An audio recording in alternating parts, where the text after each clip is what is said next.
Hello guys, welcome back to another episode here in the Covering admin calendar. In today's episode, it's obviously the last match day episode of the calendar because we don't play again until the 27th when we play against Wolves. So the title for today is obviously Can Liverpool beat Spurs? And here are some things to talk about on that topic.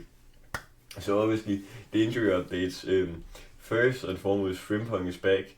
He's been injured obviously for some time this season, but it's so nice that he's back. And Arne Slot obviously confirmed that in his interview here on Friday. And then Gakpo and Gomez will both miss the game. Yes, and Solskjaer obviously has participated in some training sessions. And then obviously Gakpo had a positive scan, which means that he can maybe be back earlier, but overall some quite positive news taking into consideration that we maybe would have feared that Gakpo's injury would have been very, very bad. And then obviously in this fixture we have had so many nice memories from last year.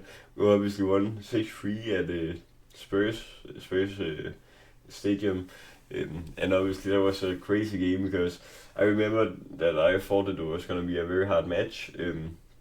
Although Spurs were not that great last season, but still it was at their home, and then we just thrashed them 6-3. We were 5-1 ahead, and then we conceded 2 and scored 1 at the end. Then we obviously won 4-0 against them in the Carabao Cup semi-final. We obviously lost the first one 1-0, but we dominated them in that second half. And then obviously the game we all remember, the 5-1 in which we clinched the title.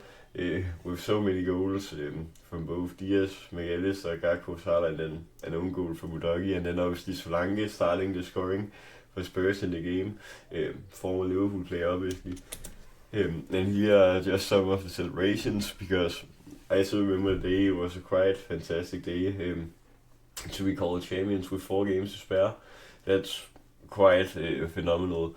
Well, I guess we were already champions because we knew no one would be able to catch us, but we had clinched it at that point.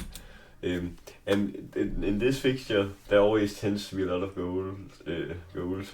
As you can see, there has been scored 206 times in 66 Premier League games in this fixture. And that means if you divide those two numbers, then they get scored 3.12 goals per game. So we should probably expect some goals tomorrow, or well, today it is when you watch this episode, but in this game against Spurs, because as I also showed before, obviously a game with 9 goals last season, 3-6, and a game with 6 goals, 5-1, then there just always comes lots of goals in this fixture. And then a win for us would be so important. We would be able to raise up to 4th place if results go our way, but then we also just go away from the teams below us if we win. So that would be so nice, because obviously we haven't lost in 4 league games now, but the game against Leeds was still very, very bad that we fumbled that lead, and obviously against Sunderland we just weren't at our best level. But yeah, obviously if we could start a winning streak here over Christmas, then we maybe can hope to get back into the top 3 at one point this season.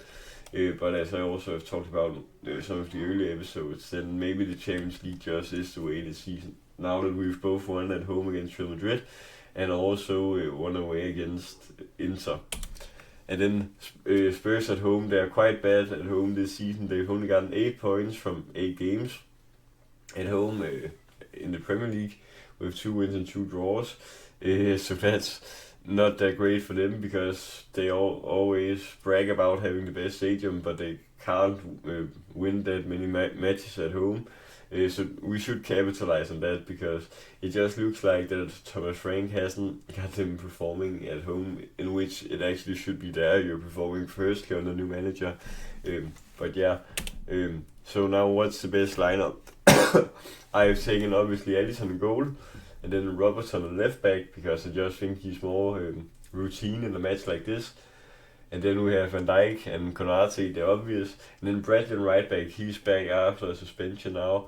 And then McAllister, although he hasn't played that well, but I've heard that the contract extensions have started with him, or will talks for it at least.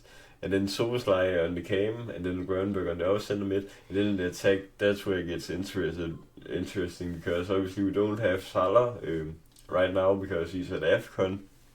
So on the left wing, I have chosen to start Chiesa because Gakpo obviously isn't there either, and then Ekitike up front, and then Wirtz on right wing.